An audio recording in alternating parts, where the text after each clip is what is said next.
kami dari kelompok 3 akuntansi sektor publik kelas C3 akan membawakan materi mengenai laporan keuangan sektor publik. Namun sebelum itu saya akan memperkenalkan nama-nama kelompok saya. Yang pertama, Gergil Kevin Girot atau saya sendiri. Kemudian yang kedua, Elisa Tambali. Selanjutnya yang ketiga, Elizabeth Panggabean. Selanjutnya yang keempat, Vanessa Rito. Dan yang terakhir yang kelima, Friska Ayu Trifajrani. Mari kita masuk pada materi yang pertama. Nah, baiklah, sekarang kita masuk pada materi yang pertama, yaitu pengertian laporan keuangan. Laporan keuangan sektor publik merupakan posisi keuangan yang penting yang berasal dari transaksi-transaksi yang dilakukan oleh organisasi sektor publik. Laporan keuangan ini menciptakan akuntabilitas sektor publik.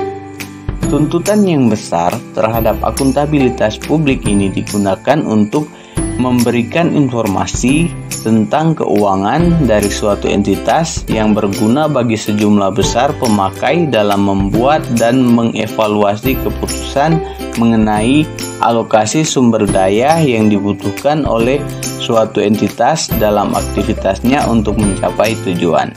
Materi selanjutnya yaitu tujuan dan fungsi laporan keuangan sektor publik. Secara umum, tujuan dan fungsi laporan keuangan sektor publik yaitu yang pertama, kepatuhan dan pengelolaan, kemudian akuntabilitas dan pelaporan retrospektif, kemudian yang ketiga, perencanaan dan informasi otorisasi, selanjutnya kelangsungan organisasi, kemudian hubungan masyarakat, dan yang terakhir sumber fakta dan gambaran. Kemudian tujuan dan fungsi laporan keuangan organisasi pemerintah yaitu yang pertama, untuk memberikan informasi yang digunakan dalam pembuatan keputusan yang menyangkut ekonomi, sosial, dan politik serta sebagai bukti pertanggungjawaban dan pengelolaan organisasi pemerintah. Kemudian yang kedua, untuk memberi informasi yang akan digunakan untuk mengevaluasi kinerja manajerial dan organisasional.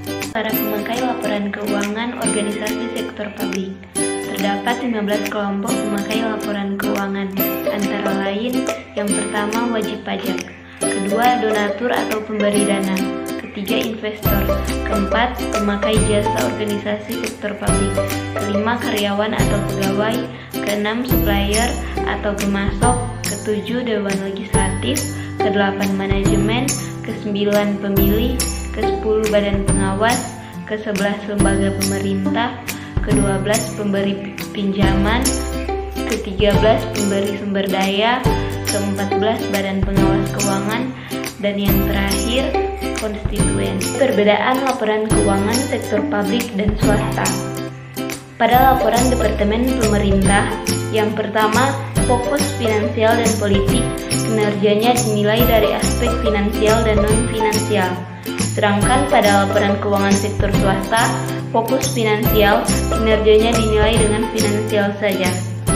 Yang kedua, pada publik, pertanggungjawaban laporan keuangan pemerintah ditujukan kepada parlemen dan masyarakat luas.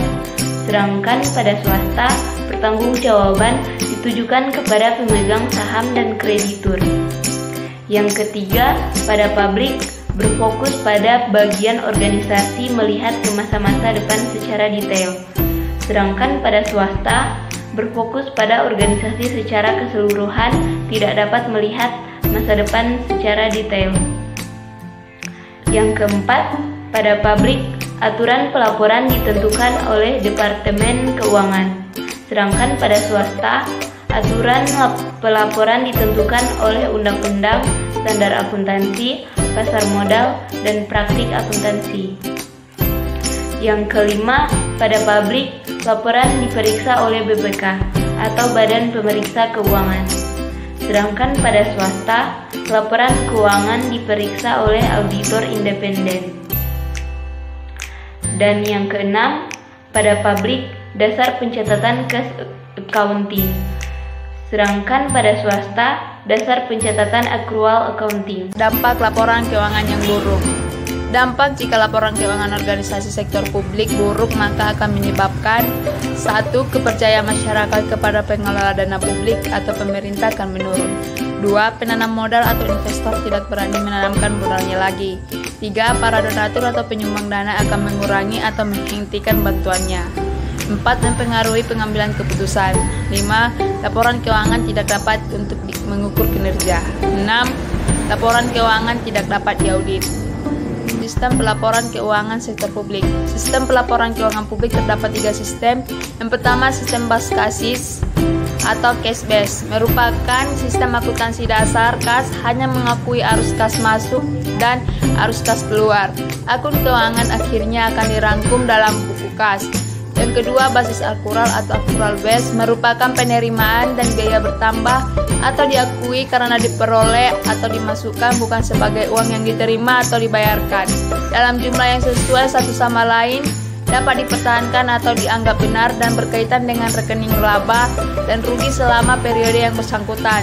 Yang ketiga adalah akuntansi dana, fund accounting, yang merupakan akuntansi relatif yang sistemnya akuntansi di sektor publik yang dikembangkan dari dasar kas dan pengendalian anggaran. Sistem akuntansi dana mengakui organisasi ketika komitmen sudah disesuaikan. Bentuk laporan keuangan. Pertama, laporan realisasi anggaran adalah laporan yang menyajikan informasi realisasi pendapatan, belanja, transfer, surplus atau defisit, pembiayaan, dan sisa lebih atau kurang pembiayaan anggaran yang masing-masing diperbandingkan dengan anggarannya dengan satu periode. Laporan realisasi anggaran menyajikan ikhtisar sumber, alokasi, dan pemakaian sumber daya keuangan yang dikelola oleh pemerintah pusat atau daerah. Yang kedua, neraca. Neraca menunjukkan kekayaan atau posisi keuangan organisasi sektor publik yang terdiri dari aktiva, kewajiban, modal yang berasal dari dana pada periode tertentu. Neraca adalah laporan yang memberikan gambaran entitas sektor publik secara utuh pada suatu waktu tertentu, di mana di dalamnya tergambar elemen-elemen yang menyusun entitas sektor publik tersebut, sehingga laporan posisi keuangan atau neraca sering disebut dengan potret posisi keuangan suatu entitas sektor publik. Yang ketiga, laporan perubahan ekuitas. Laporan ini menyajikan informasi yang berkaitan dengan kejadian yang menyebabkan perubahan ekuitas selama satu periode tertentu. Laporan ini diawali dari ekuitas awal periode, kemudian melaporkan kejadian-kejadian yang menyebabkan kenaikan atau penurunan ekuitas pemilik. Yang keempat, laporan arus kas adalah laporan yang menggambarkan perubahan posisi kas dalam satu periode akuntansi. Pada laporan ini, perubahannya akan dilihat dari kegiatan operasi, pendanaan, dan investasi. Dan yang kelima, catatan atas laporan keuangan. Catatan atas laporan keuangan bertujuan untuk menginformasikan pengungkapan yang diperlukan atas laporan keuangan. Sistematika penyusunan catatan atas laporan keuangan yaitu yang pertama informasi umum, yang kedua kebijakan akuntansi, dan yang ketiga penjelasan pos-pos neraca, laporan realisasi anggaran, dan laporan arus kas. Demikianlah materi dari kami kelompok 3 akuntansi sektor publik kelas C3, dan apabila ada kesalahan penyampaian materi, kesalahan kata mohon dimaklumi, dan semoga apa yang kami jabarkan dalam video ini boleh dapat bermanfaat bagi teman-teman sekalian. Akhir kata saya ucapkan terima kasih.